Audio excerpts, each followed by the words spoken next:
Welcome to Bet On It. Kelly Stewart here, NFL Week 4. We've got some barking dogs, maybe a teaser or two, and Joe's Are You High segment. Of course, we're going to come at you at the end of the show with best bets. Marco D'Angelo at Marco in Vegas.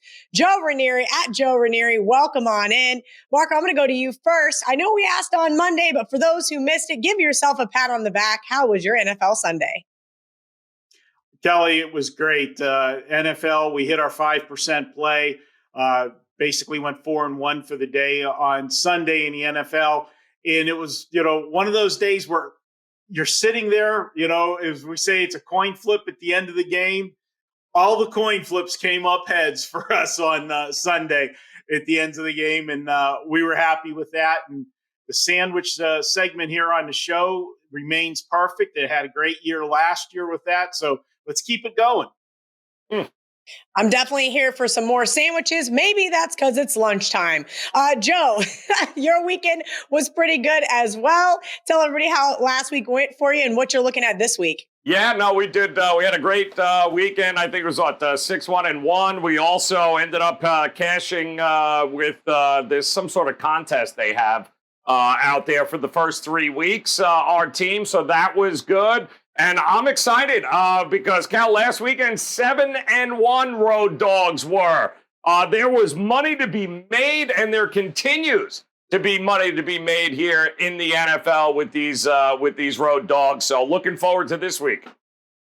Absolutely. I love it when those underdogs come in. Woo. Speaking of underdogs, I think this one smells a little funky. Thursday night, Miami +4 at Cincinnati, total of 47.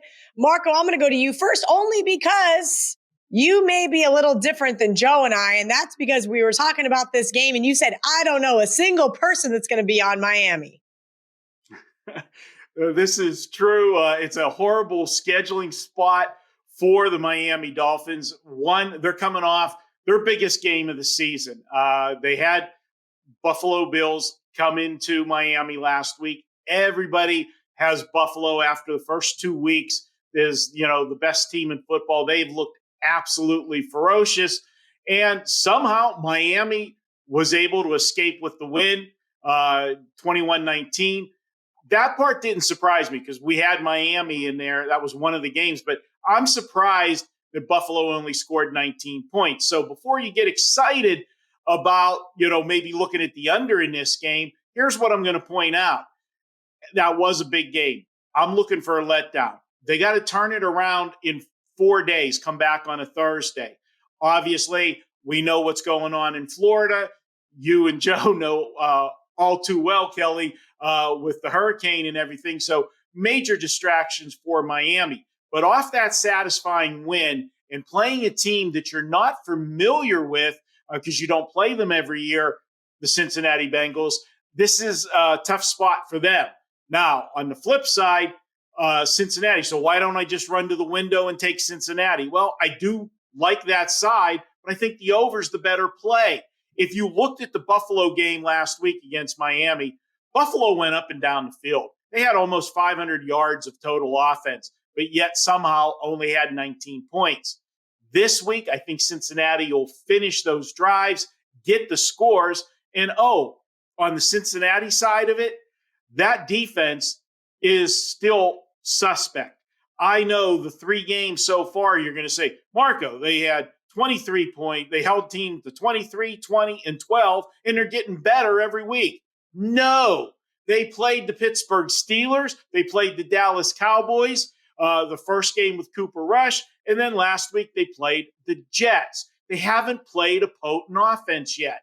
Miami is very potent offense. Now, I know Tua got banged up last week. He is still listed as questionable. I think he goes. If he doesn't go, hey, we got Teddy Bridgewater waiting in the wings. I think this is going to be a high-scoring game. I'm taking over the total, go over the 47. It'll be a fun game to watch. Finally, Thursday night or Monday night game or Sunday night game that's not a snooze fest. Hey, Marco, you speak for yourself there when you say that. I love those snooze fests, okay?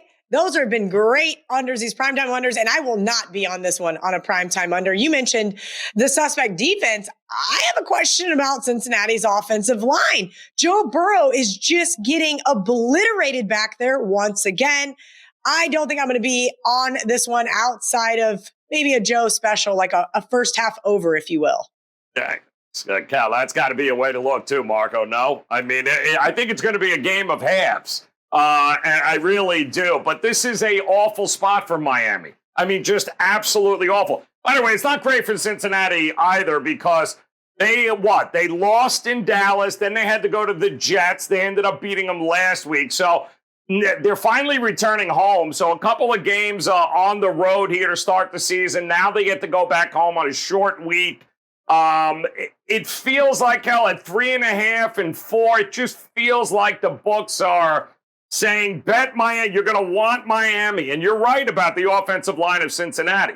It has not been great, although they spent a lot of money and apparently fixed it. But we haven't seen it. And Miami, nobody blitzes more than Miami. Nobody goes man coverage more than Miami. And it's that kind of gambling situation that's going to leave guys like, Higgins and Chase available for big, big plays here. But the one thing that worries me the most is some of the trends with this game. And they are now the fourth team, this Miami Dolphins, to start the season 3-0 straight up and against the number, and to be listed in their fourth game as an underdog. And they should know that because it happened to them in 2013 and 2018. It happened to the 2021 Panthers. And you know how that fourth game worked out?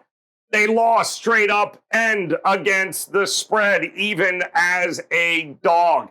It's too tough a spot. 90 plays Buffalo ran against that Miami defense at 100 degrees. I don't know how they're going to be able to go here in this one and go toe-to-toe. I do think Cincinnati's got more than enough firepower. And being at home, finally, after a couple of games on the road, I liked them. I think it's a terrible spot for Miami. I think Cincinnati rolls, wins this one by 10, Cal. Joe thinks Cincinnati rolls. I don't know. I think this could be a shootout. We'll see how this one ends up playing out, but we're going to head over to Sunday night in a game that could very well be played in Minnesota. We'll see how this one ends up going out after the Hurricane leaves Florida. Kansas City, currently a 2-point favorite. Total 45 at Tampa Bay as of right now. But again, make sure you guys check those field conditions and keep an eye on this one. I'm sure you'll hear about it, but that will probably indicate a little bit of a spread move. Joe, I'm going to go to you first here. If this game was in Tampa, I would probably look towards the Bucs. Yes, I know I love to fade Tom Brady in primetime. Yes, I know I was on the Packers last week, but I'm just not sure that Kansas City is the real deal. I know for the first couple of weeks, people said they sure were. Now we see them lose to the Colts. Is this an overreaction to that Colts loss, or do you think the number's about right? I think the number's about right. A lot of distractions right now, obviously, with this Tampa team. We know Brady in a bounce back spot, has been absolute 7-2, I think, since he's come to the Bucs off a loss, ATS. Brady has been Brady, even at 100 years old. He still cashes tickets and does what we tend to think he's going to do. But it's kind of a unique spot here. They've been practicing down here in Miami. Now maybe this is going to be a neutral site game. I don't see how Tampa will be ready for this. So there's a lot of distractions right now around this team. But hey, did you see the fight between Mahomes and Bieniemy? Did you see the words that they exchanged? I thought that it was rather interesting. Right? Do you think Eric has to fall on that sword because Andy Reid refuses to be the bad guy? I've seen some really polarizing opinions there. Yep. And I think that one's very interesting because you don't see very many quarterbacks talk to their offensive coordinators that way. Did you see the looks and the under the thing? And Bieniemy was trying to be composed with it. But the reality is there is a little disconnect. And there is, let's face it, there's no Tyreek Hill. This offense is different and against some of the better defenses, and that was one of the better defenses that they played. There was a lot of frustration. No Harrison Butker in this. We know one thing for sure. Todd Bowles and that defense of the Bucs They are going to bring it here. It's not going to be that easy for Kansas City. When I look at this game, the first thing that I went to was the total here, Cal. It opened up, I believe, at 46.5, somewhere in that ballpark. And I'm looking towards the under. I think the addition of having Mike Evans, great. He's back from suspension, but still some question marks on Julio Jones and how healthy is that hamstring. And you just go down the list here. I think this is going to be a rock fight. I don't think this is going to be, especially in a neutral site situation, I don't anticipate this being a monster scoring game. I think points are going to be valuable, hard to come by, which is why I'm looking at the under in this game on Sunday. Ooh, the under for Mr. Raineri. Marco, do you agree with Joe on the total, or are you looking towards the side here? Well, Kelly, I agree with Joe on the total that it's probably going to be a low-scoring game, which bodes well for where I'm going with this one. I've got to take Tampa in the teaser here. And situation being, we saw Kansas City last week struggle against Indianapolis. They weren't moving the football. The big concern with Kansas City, the last 2 weeks, they have had no running game. 93 yards 2 weeks ago, 58 yards last week on 23 carries. And that was against the Chargers in Indianapolis. These are not shutdown defenses by any stretch of the imagination. Now they're going to be facing a Tampa Bay team that you don't run the football against. And that's going to put Mahomes in some bad spots. Maybe we're starting to see, he's still got Kelsey there, but you know what? Is he missing Tyreek Hill? Juju hasn't, filled the void so far. I'm going with Tampa in teasers. So I won't say that much more because when we get to the teaser segment, that's going to be half of it. There you go. I love it. Teasers have been finally turning around. It's kind of like our college football season, Marco. It just took a couple weeks, but we're going to make some money for you guys at home. We're going to take a quick commercial break. When we get back, it's going to be time for those teasers. Each and every Monday is $9 Monday at both WagerTalk.com and SportsMemo.com, when all daily picks packages are priced at only $9, including 5% best bets, normally priced at $35. As an added bonus, any picks packages loaded early for Overnight Tuesday or action during the week will also be priced at $9 until midnight on Monday. So make sure to take advantage of getting these $25 and $35 picks for only $9 before the clock strikes 12 and they return to regular price. Welcome back to Bet On It. Time for a very popular segment. It is popular because Ralph has been kicking butt in the NFL in terms of trends and angles. Let's bring him in at CalSportsLV on Twitter, Mr. Ralph Michaels. Ralph, outside of the Raiders last week, the Pin won me some money. What have you got for us, NFL Week 4? Well, first a shout out to someone on Twitter. Allin216 asked a question on Twitter and found some results that are interesting. Teams that allowed 9 or fewer points in back-to-back games like Philadelphia has had to go back all the way to 2010, and there's only been 61 games. But those teams that off back-to-back very good defensive performances has only covered 38.3% against the time.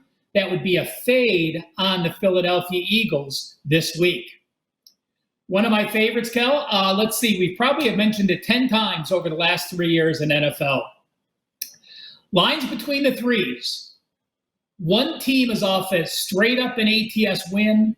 One team is off a straight up an ATS loss. Does the momentum continue? Those that watch the show know it absolutely does. When the line's between the threes, so you have two very similar teams, one is off a straight up an ATS win, one is off a straight up an ATS loss. The teams that are off a straight up an ATS win have gone 55 and 35. That is 61% winners. Those teams this week, Carolina, Denver, Rams, Ravens, and Dallas, all off an ATS win, facing foes off an ATS loss. Since 1989, not a big sample size, but I just did want to mention it. This is something, because it's since 1989 and it's only 34 games, I'm not going to base a play on it, but it's interesting to know that in game number 4 of the NFL, teams that have 0 wins and are favored by 2+ or more, like Las Vegas, 11-23 against the spread, 32%. What does that show you? Well, there's still a lot of love for the Vegas Raiders, and that's winless teams, game 4, that are favored by 2.5 or more. 2 more before I end the segment with a wow, Kelly. Small home favorites, off an away loss. This one really surprised me. You're off a road loss, you're back at home, and you're a very small favorite. That means you're playing a very good team at home. Since 2014, small home favorites off an away loss, only 17-45. That's 27.4%. Pittsburgh, a small home favorite to the Jets, off a road loss. Vegas, a small home favorite to Denver, off a road loss. And San Fran, a small home favorite to the Rams, off a whole loss. And finally, before we get to my wow one, you're outgained, but you won as a dog, and now you're a favorite. So Indianapolis, Carolina, and Green Bay were all outgained last week, won the game outright as an underdog, and this time they're a favorite. Those teams have covered 59.8% of the time. And when those teams are a favorite of 4.5 or more, they have covered 64.1% of the time. That applies to only Green Bay being a favorite. And Cal, I'm going to ask you a question. What happens in the NFL if you're a small home favorite of up to 3.5? You average under 28 minutes time of possession.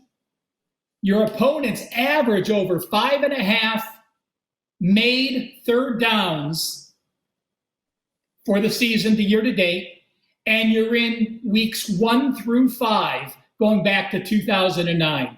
So, yeah, I'm not really going to use this as a real system, but I think the record's wow. So tell me, is it very good or very bad? You're a small home favorite, you average under 28 minutes time of possession, and your opponents average over 5.5 made third downs in the first 5 weeks of the season.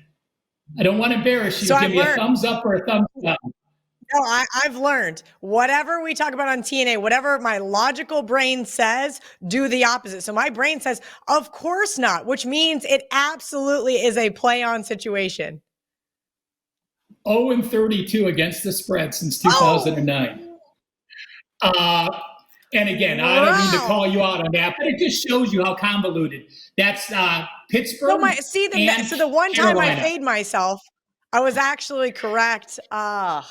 Pittsburgh, Carolina, wow. Now, again, we've talked about some other situations where Carolina was a play on. So it happens like that. I'm not trying to steer you guys towards games. We're just talking about information, and sometimes the information can be very convoluted. But like I said, when I see an 0-31, and there was one push. The push was actually earlier this year, the Bears against the Texans. They were 23-20. Oh, wow. And they they won by 3, laying 3. So the Steelers and the Panthers in that very convoluted 0-32-1 ATS system, going all the way back since 2009. Just obnoxious. Ralph setting me up for failure, just for content purposes, of course. For betting purposes, he is the best. Make sure you guys are following him at CalSportsLV on Twitter. Ask some of those questions, and maybe we will answer it for you on Bet On It. Ralph, we'll see you next week. Let's bring back in Marco and Joe. Time for those teasers. Going with Marco D'Angelo here first. Marco, as I mentioned before that last commercial break, teasers finally started to do well. Thank God. There were some really ugly losses there where we just asked teams to keep it respectable. This week, there's a couple of teaser spots. You already mentioned one leg of yours would be Tampa Bay. Yeah, Kelly, the other one that I'm going to go with is the classic teaser spot, and that is to take Arizona and get them up over the touchdown. We talk about it all the time. You want to be able to take one of these small dogs, get them through the key numbers of 3, 4, 6, and 7. And then it's a bonus when you've got a low total like we have here, 42.5. Why? Because that means every point's going to be hard to come by. And when you add those extra 6 points, it makes it more of a plus EV play. I'm taking Arizona. This is where they do their best, is on the road. They were good to us earlier this year, on the road in Vegas here. It was a come from behind win, but they got it done. I don't really need them to win the game. I just need them to stay within 7, and I'm closing out the teaser with Arizona, teasing them up to 7.5.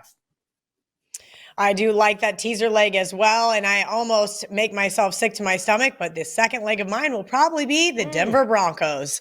Joe Raineri, how the Denver Broncos kept that one, how they even won that game last week was beyond me. But your teaser for this week. Yeah, I'm kind of with Marco there on Arizona. I like them in this particular spot, especially since Kingsbury 7 straight on the road as an underdog. He has covered now with Arizona. He's 14-3-2 against the number as a road dog. They suck at home, so you better hurry up and get on the road because you guys have been terrible. But I do think we got two teams that most of the metrics are just about even here.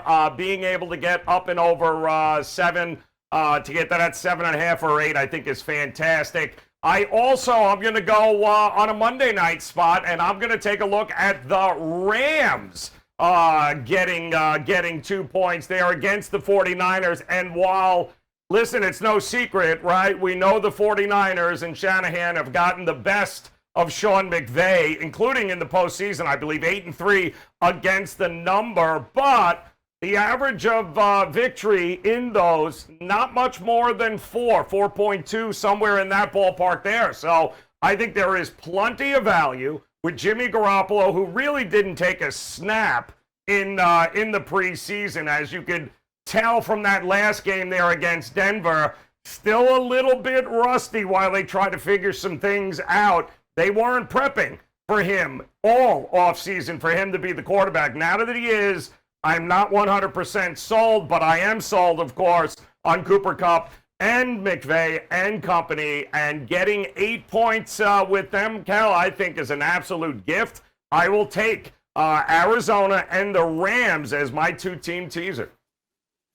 All right, 2-team teasers, 6 points. That's right, low totals, -110. I'm actually going to have a blog up on the WagerTalk page sometime this week in regards to teasers, so look out for that one. We're going to take a quick commercial break. When we come back, are you high? Ooh. You're a winner at WagerTalk even before the game is played with our Wager Rewards program. How does it work? Simple. Earn Wager Rewards on every purchase made at WagerTalk and Sports Memo. Those wager rewards can be converted into wager bucks on the first of every month. There is no additional fee to participate, and no additional details are required outside your valid WagerTalk or Sports Memo membership. On the first of each month, 5% of your wager rewards will be converted to wager bucks, which are available to purchase on all future purchases. Doesn't it feel good to be part of a rewards program with no additional hoops? Welcome back. Before the commercial break, I asked, are you too high, maybe, Joe Raineri? Well, I've thought about this long and hard. Of course. We are going to have a situation, I think, this week where, as much as I want to say that it ain't high enough, I think I may be a little too high with this game here, Cal, which is why I'm looking at Green Bay and New England. And if you want a cure for insomnia, you're going to love this game here. Talk about watching paint dry. 40.5. It was 41.5. It has come down since. Listen, we've got a Green Bay team that's averaging, 16 points a game, somewhere in that ballpark. They couldn't. The last 9 possessions against Tampa Bay ended up in punts there. It was not great. It has not been great. The running game is good. We also know that New England, Matt Jones, he's gone, right? All sorts of ankle injuries. So you get the journeyman. Brian Hoyer is going to lead the way for New England, which means he's going to turn left and hand the ball. He's going to turn right to hand the ball. And it is going to be that kind of game here. I don't think we get even close to 40 points in this one. All of the trends lead us to believe both New England and Green Bay in this spot trend to the under. 0-7 over-under non-divisional situations when they're a favorite of 8 or more, that being the Green Bay Packers. They have always in these types of games in Green Bay, they have always taken the air out of the ball and run it down. They're not here to impress anybody. Neither is New England. New England is just going to try not to make it easy for Green Bay to have short field. So I think it's going to be a field possession game. It's going to be all about the running backs. It is not going to be all about the scoring. So, Cal, unfortunately, in this week's Are You High segment, I'm a little too high at this point, which is why I am going under with Green Bay and New England. Just take a nap, Joe. You'll be fine. Marco D'Angelo, the sandwich games, a.k.a. the deli, have been kicking butt this year. I've been really happy with some of these spots. And I heard a little ding in my ear. Does that mean the deli's back open? The deli is back open, Kelly, but it's going to be one of those sandwiches you're not going to like to eat. Why can't you just get me a nice turkey and Swiss? Like, I just once for you, just to give me like something that's edible. Just once. Were you, there's a sandwich shop here in Vegas. Ooh. Are you a fan of the Bobby? Oh, yes. The Bobby is like a Thanksgiving sandwich. It's got cranberry. You just got to go no mayo. That's my only complaint. Okay. We're going the Chicago Bears. Maybe I'll order a Bobby while we're watching this one. This is a spot you talk about sandwich situations. This play is more going against the Giants than it is taking Chicago. Why? Well, the Giants just played Monday Night Football against the Dallas Cowboys. What happened? They ended up losing. They had a chance to be 3-0, and then boom, they play the Cowboys in a dose of reality. So, are they going to bounce back this week? Well, they got a bigger game coming up the following week. They're playing the Green Bay Packers. Not only are they playing the Green Bay Packers, but they got to pack their bags and head over to London to do so. This is just a horrible spot for them. Short week, look past a team, Chicago, that's very easy to look past. But as ugly as the Bears have been, the Bears are 2-1 this season. And I'm going to go ahead and take them here. I'm going to take them plus the points. We're getting the 3.5, getting that hook with the Giants. How many people are going to look for the Giants to bounce back this week and say Justin Fields can't win on the road? Well, you know what? Maybe he can't. But you know what has been working for Chicago? They have been running the football. Last two games, 27 carries, 180 yards. Last week, granted, it was against Houston. The week before, it was against Green Bay.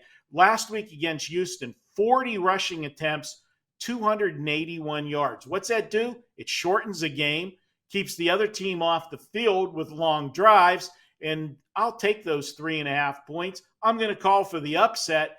This will be another paint dry game. Look at the total. It's 39.5. Oof. I'm going to go ahead and call it Chicago 20, the New York Football Giants 17.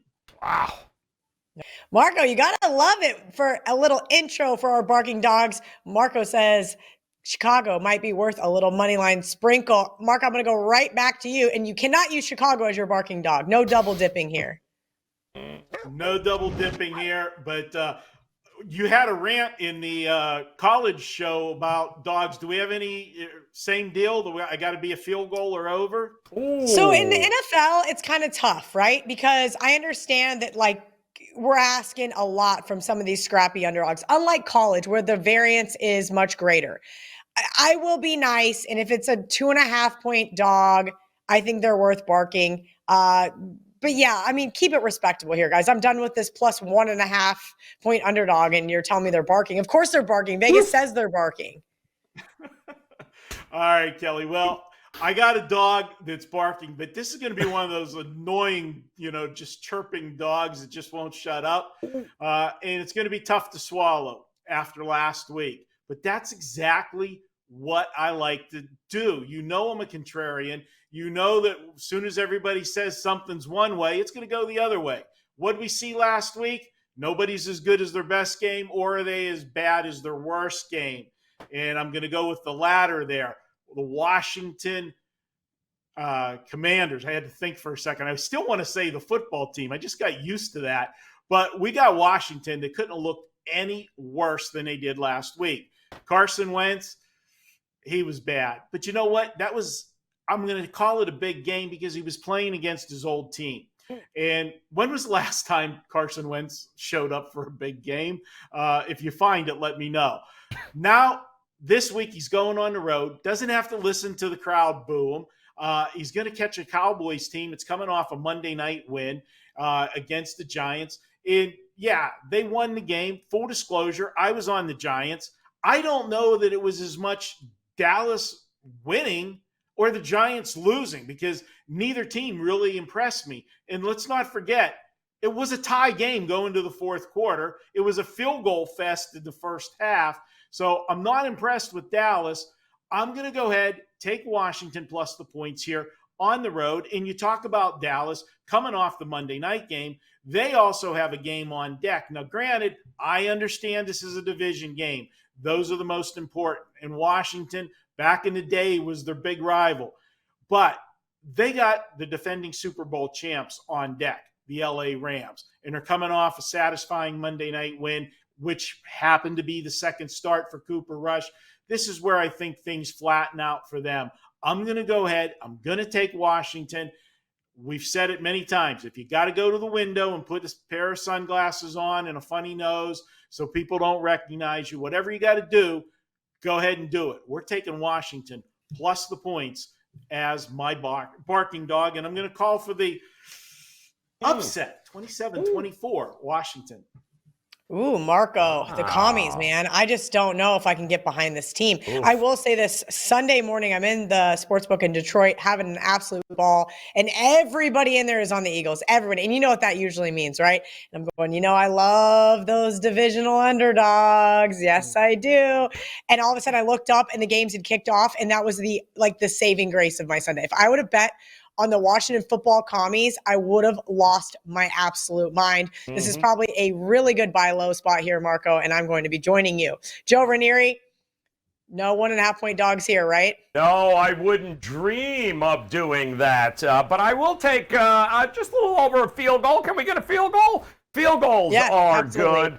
And a couple of things here, Cal. My dog is going to be the Baltimore Ravens. 3.5, 3s, depending on where you were looking. I'm going to give you guys a stat here, which I did not know, and I'm a little disgusted with myself that I did not know this. But as it turns out, guys, teams coming off a road game in Miami are 57, 79, and 4. 41% against the number over the last decade here.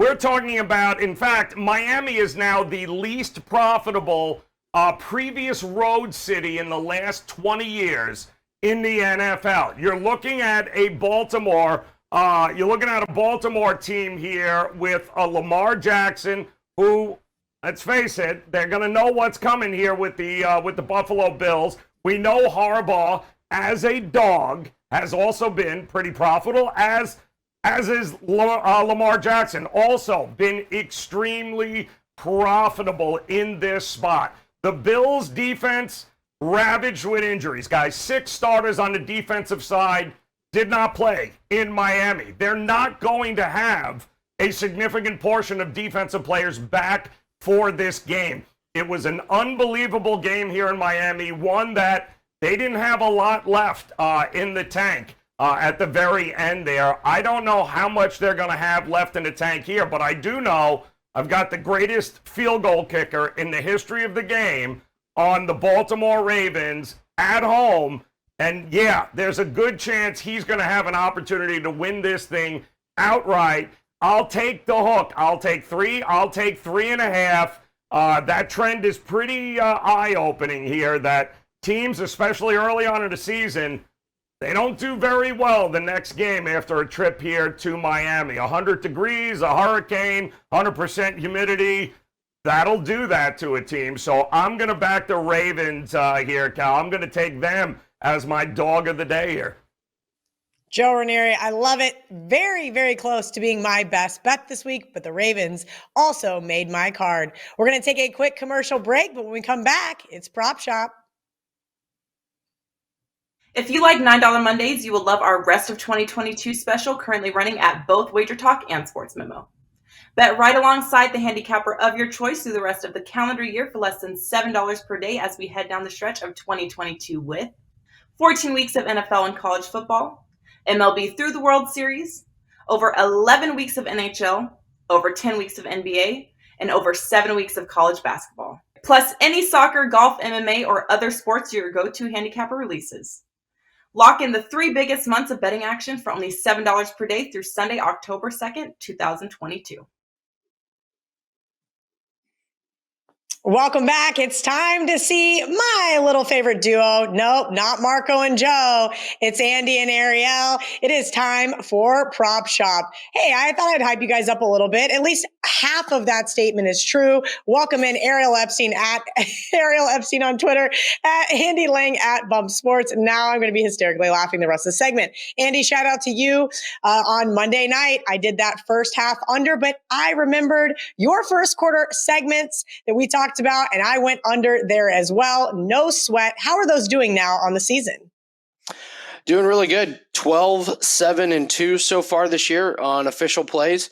Very small profit overall in week 3, but that is 3 weeks in a row turning a profit with this strategy so far.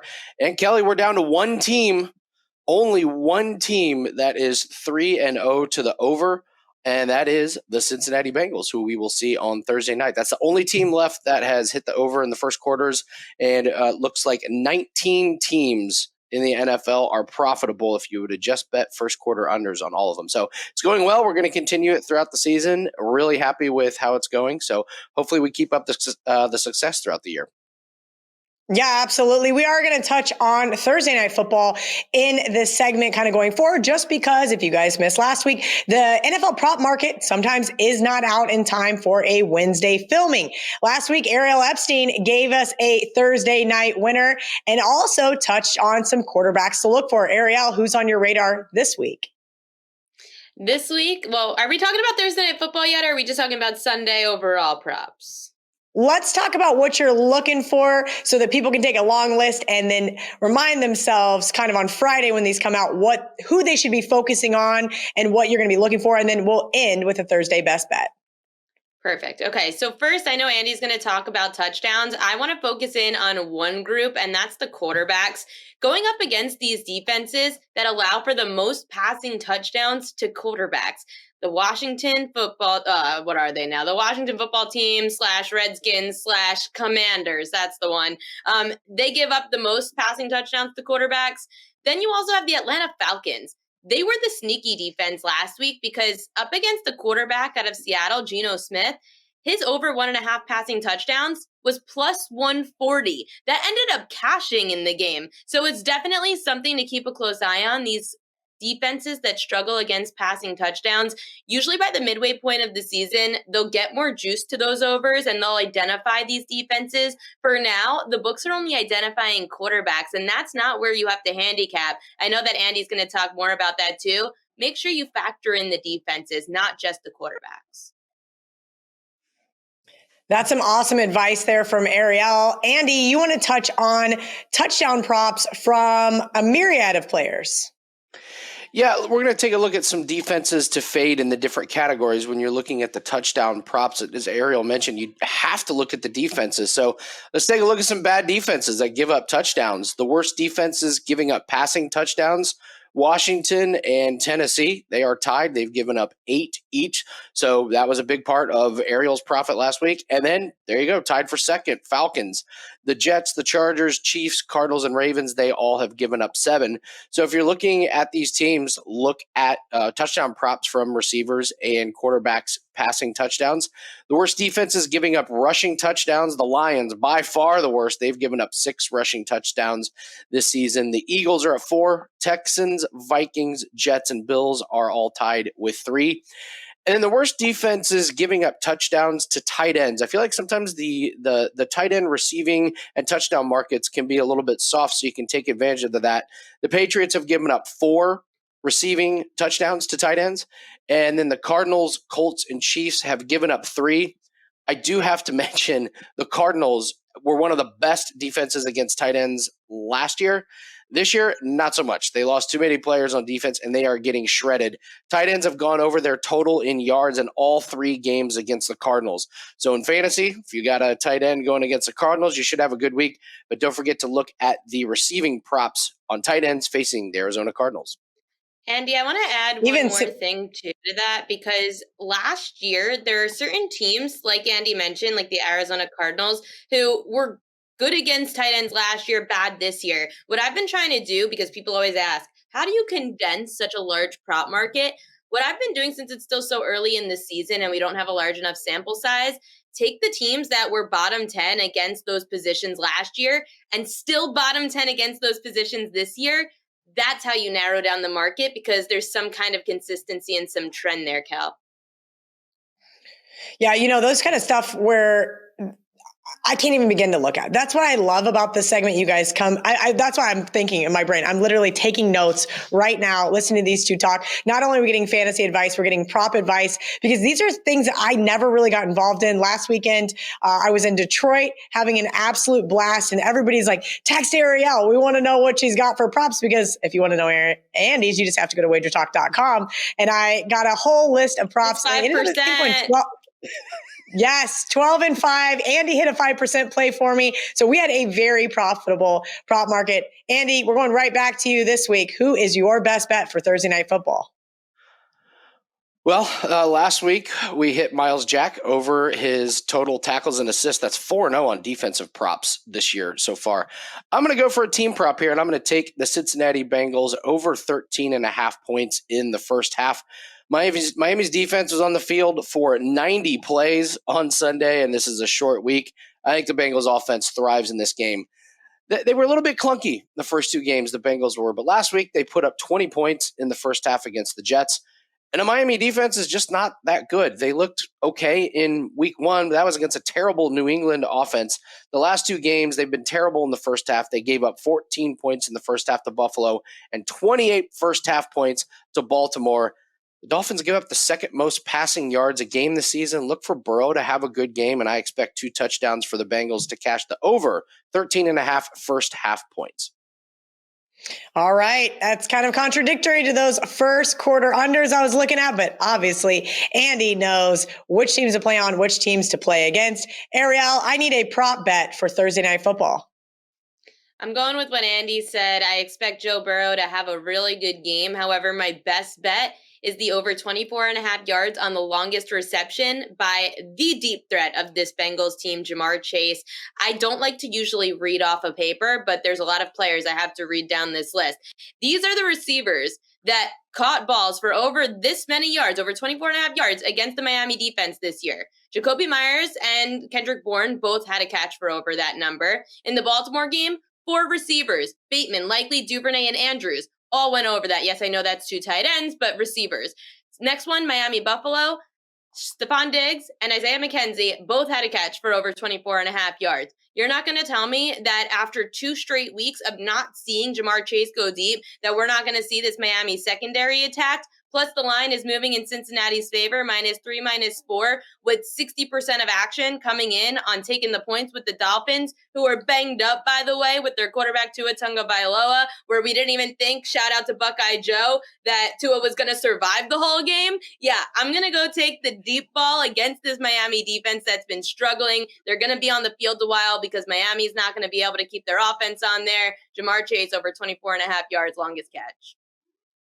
You got to love it. We learning all sorts of things today on Bet On It. This is a Dolphins team that I think looks to be a very trendy dog. So love that Andy and Ariel are on the other side. We're going to take a quick commercial break, but when we come back, it's time for Best Bets. If you like $9 Mondays, you will love our Rest of 2022 special currently running at both WagerTalk and Sports Memo. Bet right alongside the handicapper of your choice through the rest of the calendar year for less than $7 per day as we head down the stretch of 2022 with 14 weeks of NFL and college football, MLB through the World Series, over 11 weeks of NHL, over 10 weeks of NBA, and over 7 weeks of college basketball. Plus any soccer, golf, MMA, or other sports your go-to handicapper releases. Lock in the 3 biggest months of betting action for only $7 per day through Sunday, October 2nd, 2022. Now time for your favorite part of the show, and that's right, it's Best Bets. Why? Because NFL Best Bets, we have been crushing once again. And this is my fourth week getting involved with the Green Bay Packers. Week 1, I was against them. The last 2 weeks, I was on them. And this week, I'm against them again. I had some guy tell me on Twitter, I love when you bet on the Packers or against them. So I'm doing it again. It's been working out well. I've got a good read on this team. Couple of situations here. One, no Mac Jones, which is about a 1.5, 2-point drop off to Brian Hoyer. Brian Hoyer, I've got it right here for you. 21, 18, and 1 against the spread in his career. This is a seasoned backup quarterback. So I don't have any doubt that he can't go into Green Bay and do what he needs to do. Nice low total, as Marco D'Angelo pointed out. Points will be at a premium. And the kicker, yep, that's right. I love this Green Bay Packers team, but they are headed to London next week. And teams prior to playing in London, 25, 35, and 1 against the spread. I wish I would have had that stat before the Vikings last week, and that maybe would help me save some face in Detroit. Marco D'Angelo, you are up. Who is your best bet for week 5? And don't forget to tell everybody what you have going on over at WagerTalk. Kelly, we've been on a roll with our football, actually been on a roll with everything right now, but the weekends have been unbelievable. 33-13 the last 3 weekends, Friday, Saturday, and Sunday. We always have the 3-day all-access package. It's $59. That's a great deal in itself, but I'm going to make it even better. For $10 more, use coupon code MD69. That's MD69. You'll get 7 days for $69. Check it out over at WagerTalk.com. Now, for my best bet, Kelly, I hate to say this. As a Steeler fan, I'm starting to really like this Cleveland Browns team. Oh! Why? Well, they've been good to me the times that I've had them. And yes, I bet against my Steelers last week with the Browns, and I'm going to bet the Browns again. This is a team, the last couple years, they were everybody's darling to be a Super Bowl contender. Then they never lived up to it, or they had injuries, or Baker Mayfield was throwing interceptions. Was this supposed to be the year? They had the big signing, Deshaun Watson. Oh, what happens? Ruling comes in. He's suspended for 11 games. So nobody's talking about the Browns. What are they doing? They're 2-1, and they're a missed extra point away from possibly being 3-0. And what do they do best? They run the football. And Jacoby Brissett, what's he do? He just doesn't wreck the bus. He drives it. He's a great game manager. He can run when he needs to. Only 1 turnover out of this Browns offense through 3 games. That's not something you saw when Baker was quarterback. I like them. And you look at that running game and look at the Atlanta Falcons, I think they're going to be able to run the football against Atlanta. Look at the first 3 games. Cleveland, 217, 184, 171 on the ground. When you can run the football, it opens up everything else. I'm taking Cleveland. I think they're still underpriced. And the fact Atlanta is being overpriced right now because they are 3-0 against the spread. But I think a couple of those teams look past them, and Cleveland won't do that. Give me the Cleveland Browns. I'll lay the points. Or with Cleveland, you're only laying 1.5. You're not really laying a lot. And look for them to win this one big, 28-17. Marco coming in hot with the road chalk. I would definitely be giving Prez a lot of grief for that one, but I do agree with you. This looks like a spot to buy low on the Browns. Joe Raineri, week 4 NFL. Let's see what you got. All right, so listen, I'm not going to stray too far away from where Marco is looking here. I'm going to go to that Cleveland and Atlanta game. Marco had mentioned Atlanta 3-0 against the number. You know what both of these teams are 3-0 against? To the over. They score points in bunches we're talking about, and it's hard to believe here. I made fun of Jacoby Brissett a lot, certainly when it came to his passing prowess. But they've actually done a really good job with him because the running game that Marco laid out really does work and opens things up downfield for Jacoby Brissett. Yeah, you're seeing exactly how comfortable he is getting in that offense. This number opened up at 46.5, Kel. It was obviously quickly steamed up. I'm seeing 49 and a half, and I don't care. There is no way we're not going to be in the 50s with this game when it's all said and done. We also have Arthur Smith finally beginning to make his mark with this Atlanta team here right now. You've got him, I believe, top 10, both passing and rushing. Cordarrelle Patterson is a beast. The wide receivers, that Marcus Mariota, the reincarnation of Mariota, has been phenomenal. Smart play calling, great execution, young defense that may be a little over anxious, which is going to have opportunities to take advantage of. And Myles Garrett was in a Matchbox car and it got into an accident. I don't even know how he fit into that car, to be completely honest with you. But there's no way he's going to, you're not throwing him back out on the field here this week. And even if you do, you got to worry about, what are you going to get from Myles Garrett? I don't think we're going to get a lot. I don't think he plays. I think that defense is going to be susceptible to Atlanta's offense, and I think Cleveland is going to have their way. So to me, Cal, there's only one way to look at that game, and that is over the total here. Expect a shootout and a whole lot of fun when it's all said and done. Love to see it.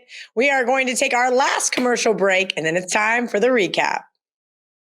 You're a winner at WagerTalk even before the game is played with our Wager Rewards program. How does it work? Simple. Earn wager rewards on every purchase made at WagerTalk and Sports Memo. Those wager rewards can be converted into wager bucks on the first of every month. There is no additional fee to participate and no additional details are required outside your valid WagerTalk or Sports Memo membership. On the first of each month, 5% of your wager rewards will be converted to wager bucks, which are available to purchase on all future purchases. Doesn't it feel good to be part of a rewards program with no additional hoops? All right, it's time for that recap. For all of you guys that scrolled to the end, can you at least leave us some comments, click the like button, do something around here? Thursday Night Football, Miami in Cincinnati. Marco says, don't overthink it, take the over. And Joe likes the Bengals. Kansas City, Tampa Bay, while the location may be up in the air, Marco says, just put them in a teaser and hope that they can keep it close. No, wait, that's what I said. Joe likes the under, which helps correlate with Marco's teaser. Hopefully Tampa Bay, whether they're in Tampa or Minnesota, is focused for one of the best teams out of the AFC. Speaking of those teasers, Marco said tease Tampa Bay plus Arizona over that touchdown. And Joe is also going with the Arizona Cardinals, but Monday Night Football with the LA Rams in a divisional bout against the 49ers. Are you high? Well, Joe says that the total in Green Bay is too high. Give him the under 40.5. Marco's got a sandwich spot and a barking dog, both just over a field goal because he knows that's how I like it. Chicago plus 3.5, Washington plus 3.5. Like both of those ones. And Joe's barking dog almost made my best bet. Oh, so close. The Baltimore Ravens plus 3. Speaking of my best bet, I told myself I'm not going to overthink this one. This one is too many points for a Packers team that is headed to England next week. New England plus 9.5. Joe said he's going to take the first half over in the Cleveland-Atlanta game as well as the game over. That one is not high enough. Marco, coincidentally, same game. That's right. The Cleveland Browns minus 1.5. We have a lot to cheer for this weekend in the NFL. We appreciate you guys hanging out with us each and every week. From Marco, Joe, Ralph, Andy, Ariel, and myself. We'll see you next week. Until then, let's bet on it.